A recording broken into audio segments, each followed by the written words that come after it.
Welcome back to the deep dive. Our job is to take your source material, all the reviews, the research, the ads, and just cut straight through the promotional static. Right. And today, we're peeling back the layers on a product that seems to be following everyone around online, Oh, I've seen this one. the Snugglewarm HeatHug Blanket. Hmm. This is the 2025 version. Mm-hmm. So it's marketed everywhere, promising all this warmth and comfort without you having to crank up your heating system. We've gathered the realistic assessments, looked at the language from their own site, snugglewarm.com. Our mission really is to just pull out the essential facts you need before you even think about clicking buy now. And what's so fascinating here is you get to watch consumer expectation just collide, head on with actual product output. The marketing sets this impossible standard. Right. And our sources, well, they help us immediately calibrate what you're really getting for your money. Okay, so let's start there. The hard performance data. They claim revolutionary warmth. That's a big claim. A very big claim. So what did the independent assessments actually find? So the finding is consistent.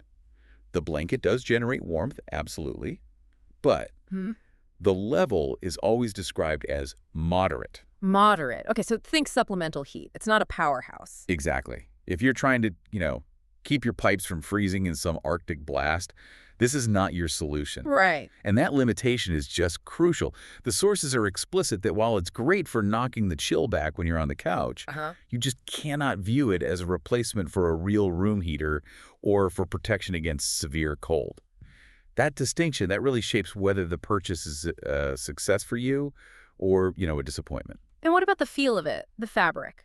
Because the visuals in the marketing, they suggest this ultra-premium, super cozy experience. Well, comfort-wise, the material is soft enough for regular use. That's a plus. But if you're hoping for luxury, you're not going to find it here. Oh, I see. The overall quality is considered average. Reviewers noted it just lacks the durability and that premium feel you'd expect from its advertised price point. Before the inevitable deep discount, of course. Before the 70% off flash sale, yes.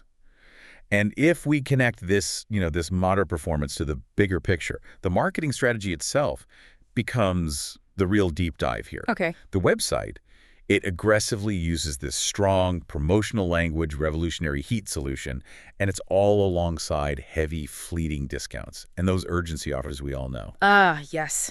The dreaded countdown timer, the one that says the sale ends in 15 minutes, but it just resets every time you refresh the page. That's the one.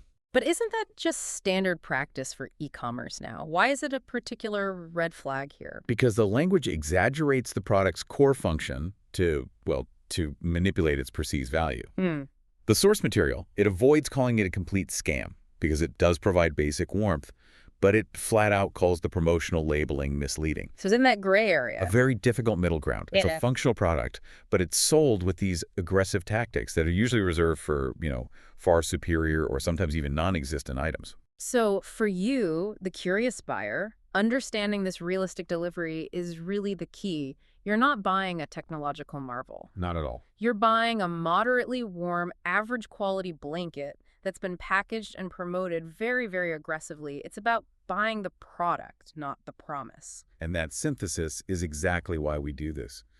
Recognizing the power of that promotional language, the urgency, the implied exclusivity, that often dictates the buying decision more than the actual features of the product itself. So we've analyzed the moderate performance, we've dissected that gap between the reality and the claim, and we've highlighted how the marketing really shapes our perception of value. And the valuable takeaway here is realizing that if you go into this purchase with realistic, moderate expectations, you might actually be happy with it. But if you let the marketing set the bar, you are almost guaranteed to be disappointed. So consider this for yourself. In this world of trending online products, how much of a product's perceived worth actually comes from its genuine functional utility? And how much is based purely on the fabricated urgency and confidence of the advertising all around it? That's something to mull over the next time you see that countdown timer start ticking.